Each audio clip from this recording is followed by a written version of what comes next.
Hello, podcasters. Welcome back. I hope you had a fantastic Christmas break and a wonderful new year with your friends and family. I can't believe it's 2018 already. What that means is we've now said goodbye to what could only be described as a tumultuous year in 2017. We had the first year of Trump presidency. We've had ongoing squabbles over Brexit in the UK. North Korea, Russia, China all throwing their weight around. And closer to home, we've had scandals, we've had dramas, we've had the citizenship debacle in Australian Parliament. Same-sex marriage was legalised, but probably the biggest and the most important news, we beat the Poms in the Ashes. Always a great moment. I think 2017 will be looked back on as a very important year. I think it was an historic year. People in the future will write about this period of time. They will write about what was going on in the world in 2017. As part of a bigger picture, we can't really tell from this perspective what that bigger picture will be. But I'm absolutely certain that people will be talking about this period in our history for a long time to come. What will 2018 bring? Who can say? But the one thing I do know is that on the podcast, we've got some fantastic things coming up in the next 12 months. So more brilliant interviews with historians all over the world, most of whom are a lot more knowledgeable on these subjects than I am. So I get as much out of asking these questions as hopefully you do listening to their answers. So some brilliant historians we're going to have on, including some very special guests who I will announce later in the year. But in addition, I'm going to be doing a lot of traveling this year. I'm going to be visiting battlefields and historic sites all over the world, and I'll be bringing you podcasts and photographs and video from those destinations. So I'd love you to come with me in this virtual realm and travel with me to these wonderful historic sites all over the world. Speaking of history, let's get started on the first podcast of the year, and this one's a really great one to start with. It's an interview with a wonderful historian from the Australian War Memorial called Karl James. Karl is an absolute expert on World War II, so I thought it was fitting to begin the year with probably the most famous of the World War II battles, Kokoda. And Karl knows so much about this. He has an incredible insight into why this battle was so important and the way we choose to remember Kokoda. So it's a wonderful interview. Thank you for joining me on the podcast. I hope you tune in to future ones. Feel free to subscribe, leave reviews for us, and tell your friends about the podcast, because it's only through talking about it that we get the message out there and more people can learn about this great history. So now let's begin. Here's Karl James. I'm Matt McLaughlin. This is Living History. A date which will live in infamy. It's one small step for man, one giant leap for mankind. Well may we say, God save the Queen, because nothing will save the Governor General. There's a second plane just crashed into the World Trade Center. I think we have a terrorist attack. This was their finest hour. Karl, thanks for joining us on Living History. Oh, thanks for having me, Matt. I have to say, I mean, I love the work that I do. I really love my job. I think I'm very lucky to have the job that I do. But if I was going to be jealous of one other person in the world with the work they get to do, it would be you with your job at the War Memorial, because a historian at the War Memorial and, you know, getting to play with all the toys, getting so much involvement in setting up these great exhibitions, it must just be fantastic work. Why don't we begin by you telling our listeners a little bit about yourself and the work that you do at the Australian War Memorial? Oh, thanks, Matt. And I think I probably have one of the greatest jobs in the world myself. So I am a senior historian here at the Australian War Memorial in Canberra. I've been here for 12 years now, and I was one of those very fortunate people who was able to get a job straight out of university, studying, researching, writing about history. So my main area of research and study is Australia and the Second World War. The Second World War has always been my love, it's my passion. It was my grandparents' war. Like, I grew up listening to their stories about their experiences in wartime Australia during the war. Some served, some were working here in the home front. So that started my interest, I guess, my passion in the history. I was then able to pursue studying history at university, did my undergraduate honours, PhD looking at the Bougainville Campaign 1944 to 45. And then when I submitted my thesis, I was able to get a job working here in the military history section at the War Memorial. And I've never looked back. It's been fantastic, and it's not a struggle coming to work every day. And every day there's something different, something new to work on, whether it be an exhibition, a publication, or a research inquiry. It's just been an amazing experience. And getting to meet veterans and getting to meet people's experiences, and yeah, it's a real pleasure. Like, it's pretty awesome. I certainly agree with you, and I think lots of our listeners would agree as well that you have one of the great jobs in Australian military history. I mean, there's really a whole group of younger historians now, isn't there? I mean, there's Aaron Pegram that you work with at the War Memorial that we spoke to a few weeks ago on the podcast. Michael Malcantine does great work. Reece Crawley. I mean, do you feel like there's you're a part of a new generation of young historians who are now telling the story of Australian military history? I certainly hope so. So we're lucky here at the Memorial, but yeah, there's about 12 historians or editors and historians, and I think it's just part and parcel of growing. And you're part of this, you're part of this story too, Matt. Like, it's looking about how we can explain and interpret the Australian experience, whether it be the Australian history or military history, in books, publications, exhibitions, battlefield tourism, battlefield guides. It's a massive story, and we want to put our individual experiences into this wider national context. And it's just, I think, it's also really timely, and it's really important. We're thinking about the First World War, the Second World War, through to conflicts in Afghanistan. This is Australia's place on the world stage, and we want to be able to explain it to people and to put it into a wider context. It's a great point, and the War Memorial, I think, is one of the great institutions of its type in the world. So, are you involved mostly with World War II study and exhibition at the War Memorial? Mainly. So in the time I've worked here, I've worked on a couple of books and publications. So I was the curator for the Rats to Brook exhibition in 2011. But the most recent thing I've done working here, I was the lead curator for the exhibition From the Shadows, Australia's Special Forces, which was an exhibition looking at the history of Australia's Special Forces from the Second World War all the way through to Afghanistan. And about a third of the exhibition looks at the role of Australia's Special Forces in the war in Afghanistan. So that's been a real challenge in many ways, because we don't know the full story. But it's been a really unique opportunity. And most of the time we do get to work on the Second World War. And now the exhibition's done, I'm going back to my roots and working on a new book about the siege of Tobruk in 1941, looking at it from an international perspective and asking the questions, well, how were Australian forces able to hold Tobruk for 8 months during 1941 in the face of Rommel and the Afrika Korps? So it's been a great time. Yeah, I mean, that sounds fantastic. I look forward to reading that one, and I'm sure many of the listeners will as well, and a great follow-up podcast when you're getting close to putting that book together. But today we're here to talk about Kokoda. It's the 75th anniversary of these World War II battles, the great battles Australia fought in during the Second World War. And I think everyone's been very wrapped up in the First World War commemorations, the centenaries, which are obviously very, very important to our collective memory of our wartime experience. But we're also looking at the 75th anniversary of these World War II battles. And I've always thought 75th anniversaries are important because it's really the last time we get to connect with the people that were there. The veterans are of an age where they're passing on in ever-increasing numbers. And this is really our last opportunity to commemorate these great historic events with them. How have you found the commemorations for the Second World War battles? Well, I'd always want more. I'd always want more to looking at the Second World War. I think I understand why people are looking at the First World War, like the loss, the tragedy, 60,000 Australian dead from the First World War, 20,000 missing. The First World War was this a great stain in many ways, a horrible loss. However, it's really Australia and the Second World War, and it's the Second World War that shaped modern Australia. And 1942 was the key year. 1942 was our darkest hour. I mean, that's not just political rhetoric. It's not just hyperbola. The Australian mainland came under attack. Australian territories were occupied. Sydney Harbour was attacked by Japanese midget submarines. And during those first few months of 1942, Australia is almost standing alone against the Japanese thrust. So it's a key year in many ways.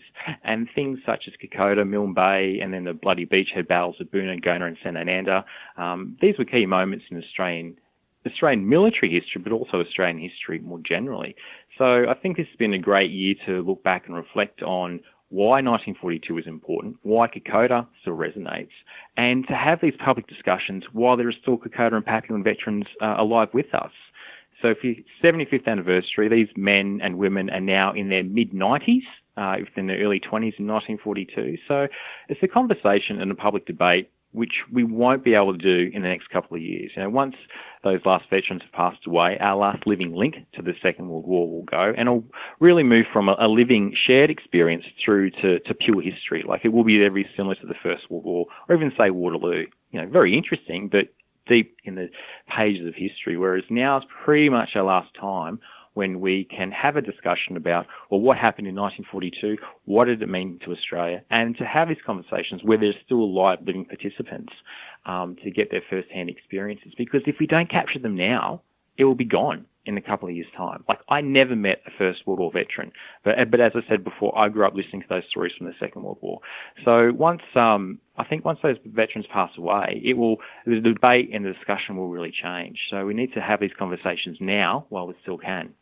I think it's a fantastic point, and I couldn't agree with you more. And we saw the same thing with the First World War, particularly in 1990 when the Gallipoli veterans went back for the last time, and it was a last link with that living history, which, as you say, is just so important to the whole story. But today, specifically, what we wanted to talk about is probably what's considered the key battle of that whole difficult 1942 time, which is Kokoda and the Kokoda Campaign. And you obviously, as a World War II expert as you are, you obviously know a lot about this, and I'm sure have a lot of opinions about this campaign. Why don't we begin by you giving us your brief overview of what was happening in Kokoda in 1942, why the Australian forces were there, and basically what's the history of that campaign?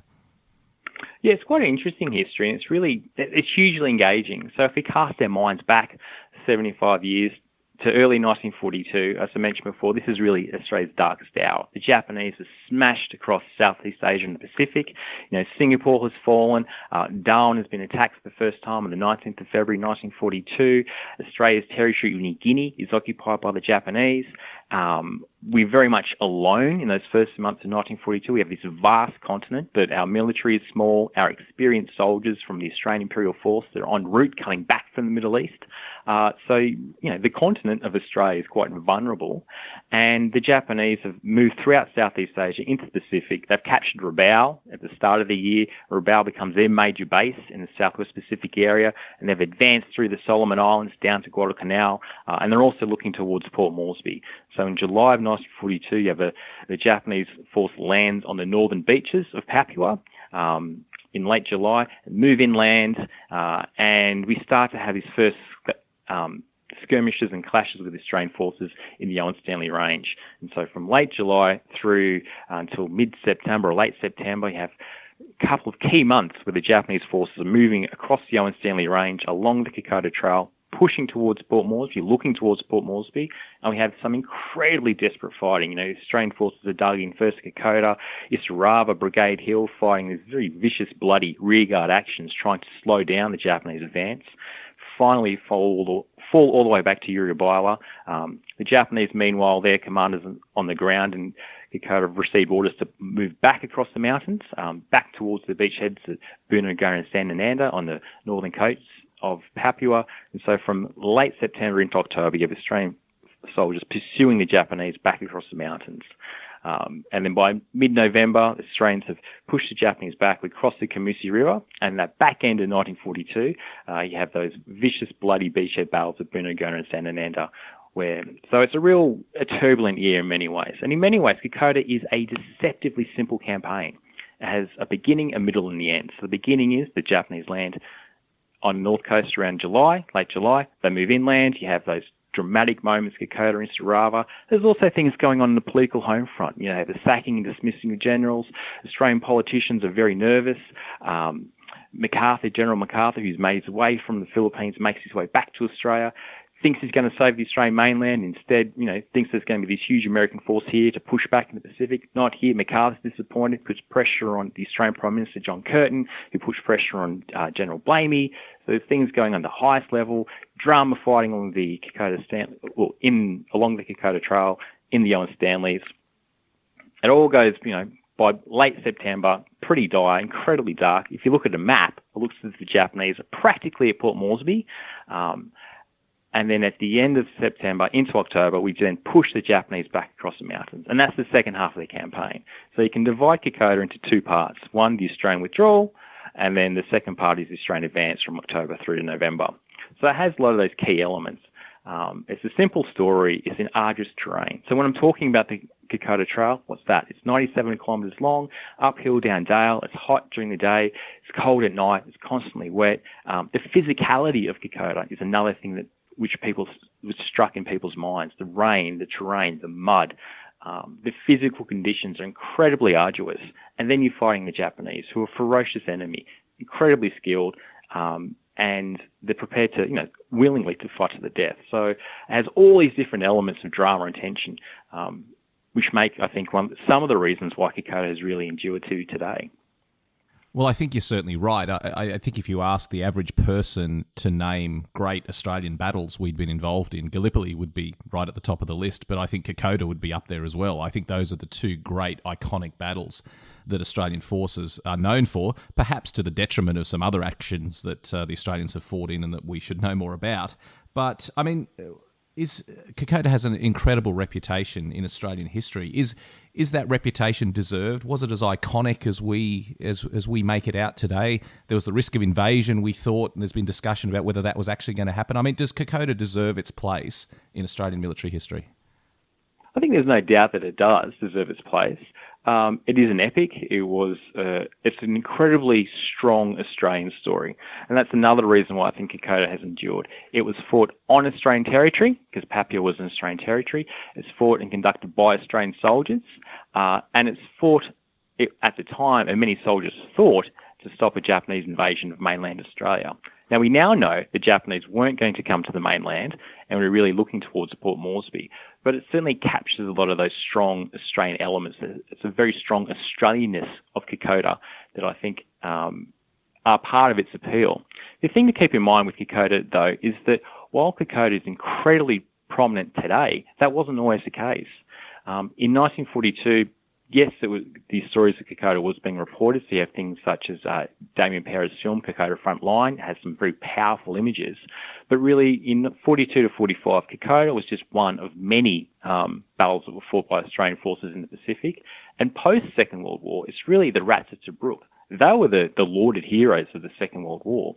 Kokoda doesn't rise in prominence, really, or doesn't return to prominence until the early 1990s. And this is a time when Paul Keating is Prime Minister. There's lots of debate about an Australian Republic.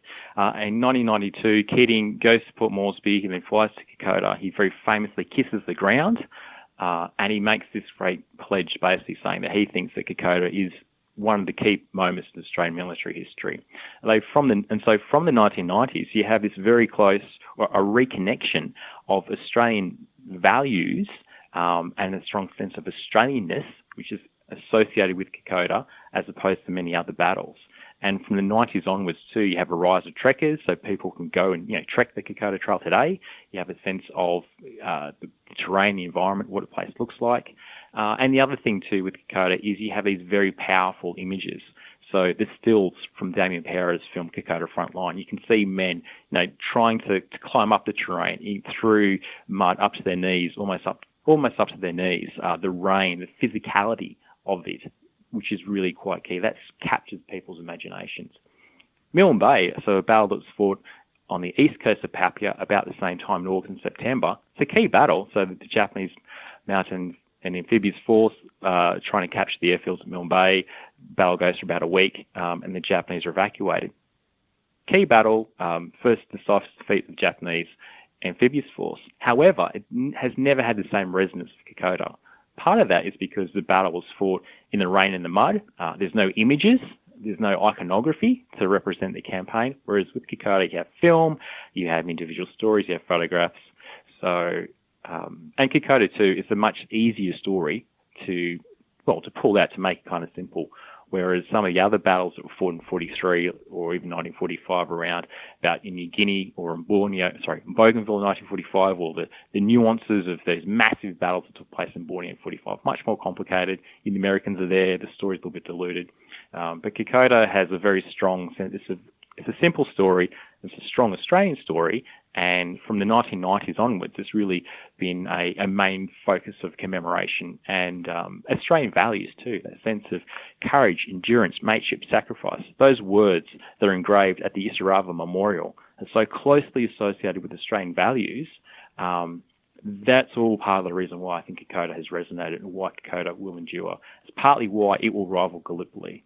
I think what's really interesting to look at into the future will be what happens next. So we've just gone through this big centenary of commemorating Australia in the First World War. We've got Gallipoli, the battles of 1917. Next year you have the epic battles of 1918. But what happens post-centenary? Will this spark a whole new interest in First World War studies, or will we now start to look at those big battles from the Second World War? Has there been this public debate? What does the First World War mean to Australia? Yes, a lot of people died, but what was the impact? Why does it resonate? It's interesting, but it was a long time ago. Will there be this new shift to looking about Australia in the Second World War, the conflict that really shaped the modern Australia, the Australia that we recognised, and really put us on the world stage in many different ways, and not just on the battlefield. So I think there's some interesting times ahead. Well, they're really good points you make, mate. And hearing you talk about it in that passionate way you describe it, and with your knowledge of what these men were going through, I can see why. And something that's just occurred to me that had never really struck me before is there are a lot of similarities with the story of Gallipoli. When you talk about the terrain being such a major feature of this battle, when you talk about the Australians having to fall back, the whole idea that we were fighting a battle against an enemy who had the upper hand. There's just so many elements that I think resonate with the Gallipoli story that also apply to Kokoda. So perhaps that's what we see. But perhaps that's why Kokoda is the Gallipoli of the Second World War. Absolutely. So we're the underdogs. The terrain, the physicality, access. So it's easy to get to Gallipoli. It's relatively easy to get to Kokoda. It's much harder to get to Shaggy Ridge, for example, a place in New Guinea, or say Slater's Knoll, which was a huge battle. It was fought in Bougainville in 1945. You need to get to these places. And some places too, some battles, their names will just resonate. So Kokoda. Tobruk has it. Long Tan. There's always been these battles and campaigns that will capture people's imagination and attention in different ways. But I think the connections between Gallipoli and Kokoda, while they're not automatically connected, they're not, they don't just sort of slip off of the tongue. It's the values which are more important. So in many ways, we've moved into this area now, I think of they talk about post-memory. It's not really it's not the actions that are important, it's the meaning, it's the significance. That is what endures. So from both Gallipoli as well as Kokoda, it's not so much the detailed campaign narrative or the battle narrative. They last because of values and a strong sense of Australianness, of an Australian national identity. And that's the connection between Gallipoli. We also saw it at Tobruk, but at Tobruk it's a much more of a diluted story where the Australians are part of a much larger Commonwealth force. So the Brits are there, the Brits are there, the Indians, the Czechs and the Poles. But then we have it again with Kokoda, where it's a really strong Australian story. And that's partly why I think, too, if you think about Bunagona and Sanananda, so those battles that follow at the end of the Kokoda campaign, which are taking place now, so at the end of 1942, early 43, here we have Australians and Americans fighting side by side. You have three battles basically being fought together against the Japanese. But now we're the ones who are advancing. They're really fighting to exterminate the Japanese, to destroy them in Papua. But they've never had the same level of interest or resonance as the Kokoda story. And I think it's the sense of it's harder to pull out. It's harder to simplify. Again, that's the advantage of Long Tan. Long Tan, fairly simple, straightforward battle, understand. You have D Company, 6 RAR, fighting life and death against the Vietnamese. But then you compare it to, say, Coral and Balmoral, which is another large action fought during Vietnam, fought over about a week and a bit. It's a much more complicated, nuanced stories. The stories I feel that resonate and people can connect to are fairly simple to understand, and they're accessible to the public now if you're thinking about battlefield tourism, and they're part of a wider significance. What does it mean? So with Kokoda, you can make that connection. Well, it means to be Australian because it's that sense of courage, endurance, mateship, and sacrifice. I can look at the images, I get a sense of what they look like, I can imagine what they went through, and these are the values, and that's what keeps us together. I think you're certainly right. And you mentioned national identity and everything that was going on in the defence of Australia. But I think there's another story that was going on at the same time that, as Australians, we don't often talk about in the same context as Kokoda, because there was actually two big battles being fought in the Pacific at the same time. There was the New Guinea campaign, and then, of course, not very far away in the Solomon Islands, the Americans were fighting their Kokoda on Guadalcanal. And to me, in my study of the Second World War and visiting the battlefields and learning the history, the two are so closely intertwined, because even though the Australians were fighting almost independently in New Guinea, the Americans were fighting almost independently in Guadalcanal. We were fighting that common enemy, and the Japanese had to choose where to send their forces. So how much do you think the story of Guadalcanal is important in our remembrance of what was going on in New Guinea? Well, Guadalcanal is actually key. It's part of the reason. So from the Japanese point of view, the Japanese strategy, they're in Rabaul, that's their major base. They're looking towards the Solomon Islands, because what the Japanese want to do is they want to cut off Australia, mainland Australia, from the United States. The Japanese don't want the Americans to use Australia as a springboard for a counterattack in the Southwest Pacific. So the Japanese have taken Rabaul, and they're looking down the Solomon Islands, looking towards Guadalcanal, because I think that is their key area, that's their key front. And then their other axis of advance to isolate Australia is looking towards Port Moresby and going across the Island Stanleys. And so they're fighting on two fronts. One is in Papua along the Kokoda Trail, and the other one is Guadalcanal. However, if you spin that around from our perspective, we're just really focusing on Australia and Papua New Guinea and what's happening in the Central Pacific, so elsewhere in the Solomon Islands. Because of the divide between the Allied Command, Guadalcanal is almost like a bit of a disconnect to MacArthur's general headquarters. But the two are, so Kokoda and Guadalcanal are key, and they're really strongly connected. Part of the reason MacArthur didn't reinforce the Australian soldiers in New Guinea fighting along the Kokoda Trail earlier was because MacArthur knew of what was going on in Guadalcanal, and MacArthur thought that because the Japanese were already on the back foot, that would mean the Japanese would have to withdraw their forces. That did occur, but not as quickly as MacArthur thought. And that's the main reason why General Horry, so the Japanese commander of the South Seas Force, that's why he pulls his forces back across the mountains, from Port Moresby, back towards the beachhead battles. It's because he received orders from the Japanese High Command at Rabaul saying, pull back, come back. The Australian soldiers didn't push the Japanese back across the Island Stanleys. The Japanese were ordered to withdraw, and the Australian soldiers pursued them. So because of the Japanese reversals on Guadalcanal. And Guadalcanal is a much larger battle. While I've been talking about why Kokoda resonates to Australia, it is still pretty much I won't say a fringe campaign, but it's not a decisive, definitive campaign. Kokoda and Papua matter to Australia, but it's really the fighting at Guadalcanal, which is a turning point for the war in the Pacific. So Guadalcanal is a much larger action. Many more forces are engaged.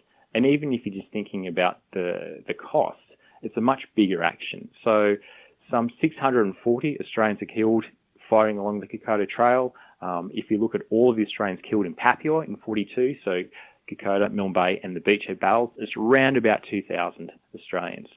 Then if you flicker over to Guadalcanal, which went from August 42 through to early 1943, over 7,000 American servicemen killed fighting in Guadalcanal. So that's soldiers, Marines, and sailors, because the naval actions for Guadalcanal was huge. So many more Americans are lost killed fighting in Guadalcanal and Solomons than, say, in New Guinea. And something like 30,000 Japanese soldiers die in Guadalcanal or in the fighting for Guadalcanal and the island. So it's a much bigger battle. It's a much longer campaign. And it is very symbolic, too, for the Americans, because here in Guadalcanal, once it's done, they say, yep, we've fought a very strong campaign, and that the Americans have had their first major victory against the Japanese in the Pacific.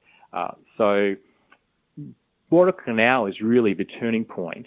Kokoda is important to Australia and significant to Australia, but it's not as definitive as, say, the Japanese reverse on Guadalcanal. I think you make some good points there, and it's potentially a little bit uncomfortable for Australians to assess this, but I think what I always say to people when I'm at Guadalcanal, I take a lot of tours to Guadalcanal, and what I always say is that Guadalcanal is the turning point. I mean, the New Guinea campaign had to be fought. You couldn't have the Japanese in New Guinea and not fight against them. But I think as we move forward, as we look back on this history, that perhaps the importance of Guadalcanal will become a factor in the story as well. I think we've potentially ignored it for too long in the really important relationship. So hopefully as we move forward, we'll start to broaden our appraisal of what was going on in the Pacific at that time and start to bring in some of these other actions such as Guadalcanal, which were obviously very, very important to what was going on. Back to Kokoda. I mean, you mentioned the huge interest that grew from Kokoda in the 1990s and the way we've followed it since then. I mean, in your experience at the Australian Memorial, how do people want Kokoda to be demonstrated to them? I mean, how do people want to learn about Kokoda? What do people know about Kokoda? And how do they want to engage with this history through what you do at the War Memorial?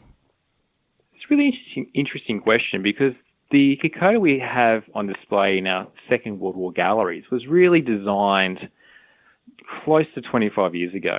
So it was done at a time when Kokoda was just one of many battles and actions that were fought by Australian forces in the Pacific. And it's interesting because since the galleries were designed and open to the public, it's during that time that Kokoda has really risen in prominence. So I think people would always expect, when people come here today to look at Kokoda and, say, the Papillon battles, they always expect more. They would think that what we have on display should be bigger. So what we currently have on display is a film specifically looking at it's a very detailed battle narrative of the Kokoda Campaign, but that's pretty much about it. Due to the nature of the fighting, we don't have a lot of objects. So because the most dramatic parts of the moments of the campaign, so when Maroubra falls, so we have people like Arnold Potts and the 21st Brigade fighting back from Misaraba. It's a retreat, it's a withdrawal.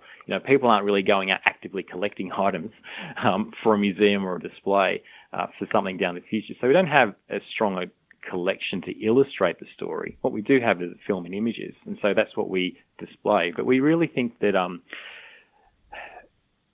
I think people just want more. But also, too, it's how, I think the key question is, how do these stories now matter? And why do they still resonate? And that's something which really the galleries haven't explored yet, I think. They're quite detailed battle narratives, but in terms of the significance, those other bigger questions, we're still yet to really come to terms with telling that story.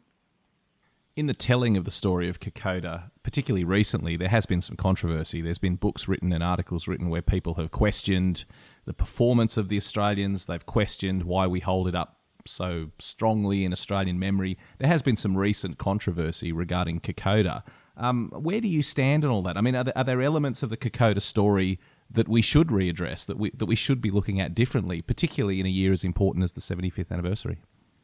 Well, I think now is the perfect time to ask these questions, to recast the debate, because a lot of the, reluctance to controversy, the more interesting sessions and comments have been about, okay, why can we not ask questions about performance of Australian commanders?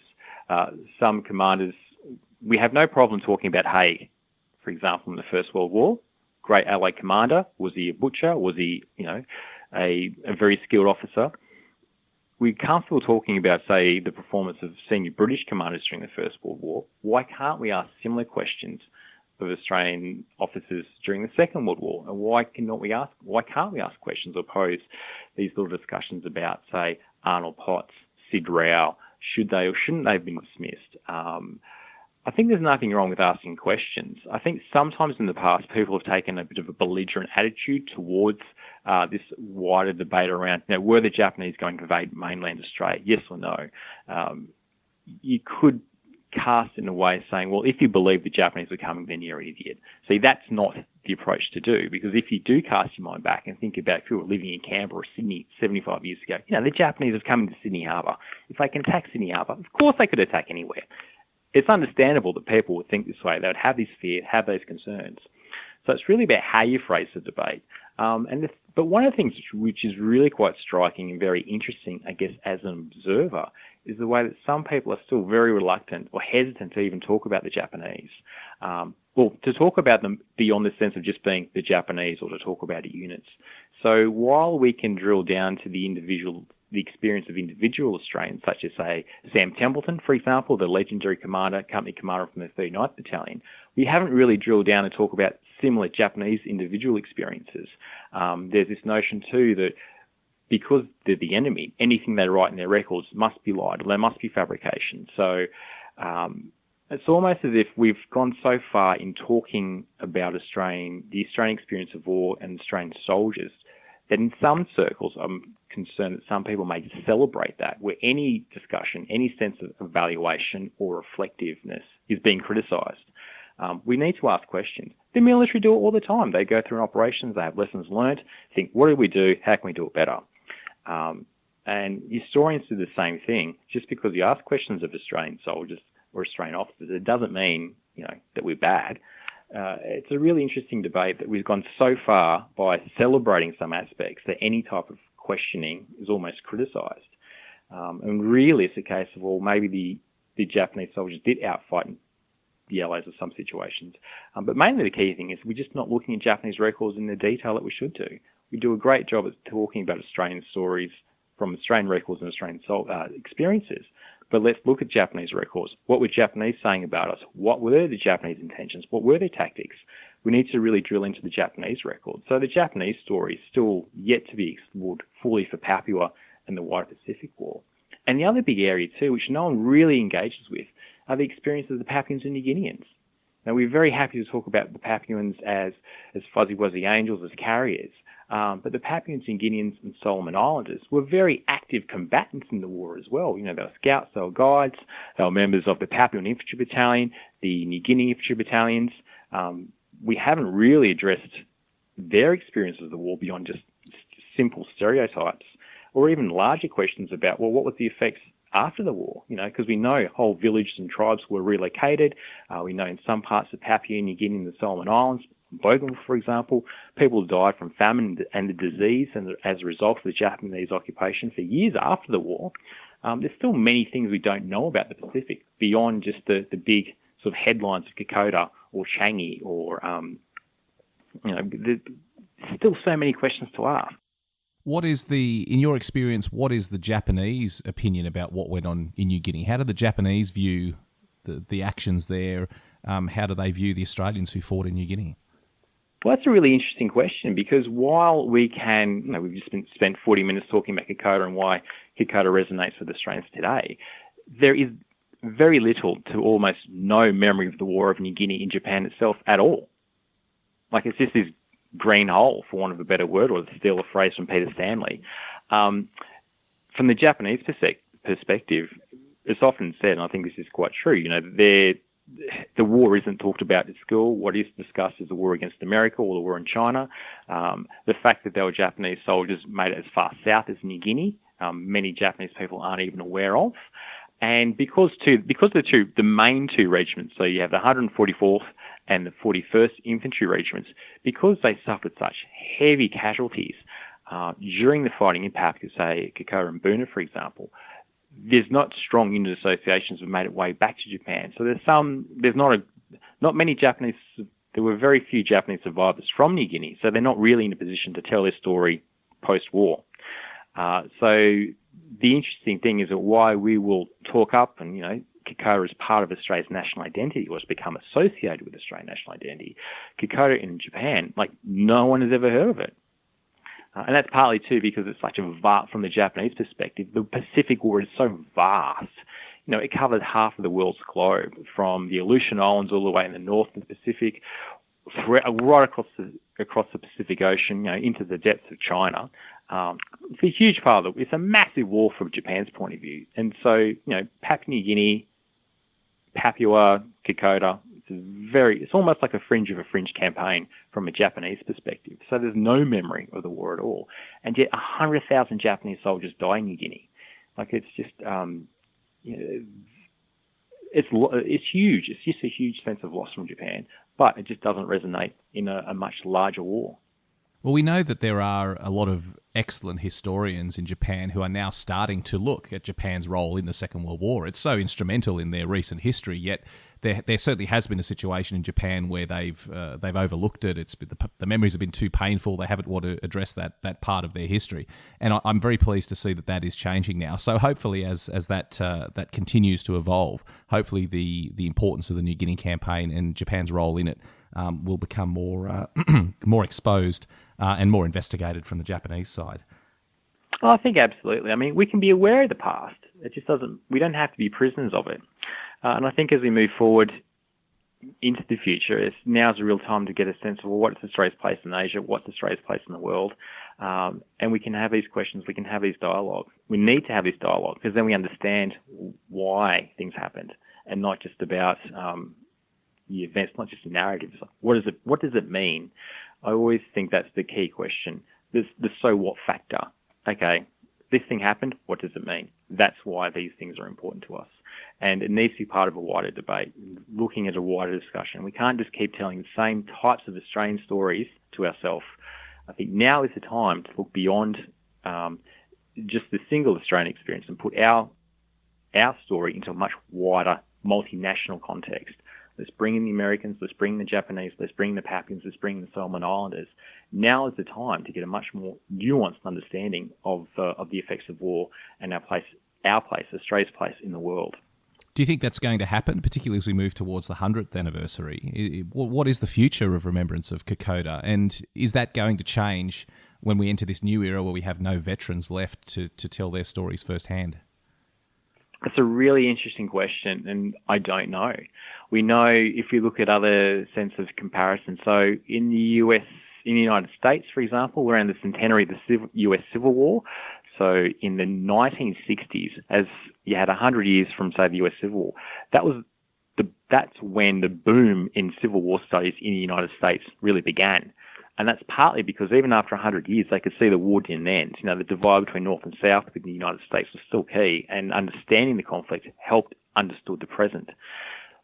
Now, as we're in the centenary of the First World War, it may be that this will spark this whole new interest in studying, commemoration, and reflecting on Australia's place in the world. I don't know. Once we look at the Pacific, I think it may do. It will partly depend on what happens, say, with China's expansion into the Pacific, or North Korea, or if you look to into Eastern Europe. Australia is unusual because so much of our focus for commemoration and reflection is really still geared very much on the First World War. Whereas if you look at, say, Southeast Asia, the Middle East, and Europe, especially Europe, their sense of, the Second World War is much more prominent. That was the conflict that reshaped national borders. That was a conflict that shaped the second half of the 20th century during the Cold War.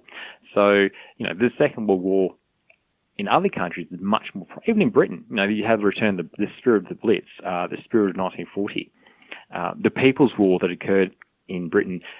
The Second World War is much more prominent, I think, in other people's imaginations than what it is in Australia. So what will happen in the future? I don't know. I think in the next within the next 5 to 10 years, the Second World War veterans will pass.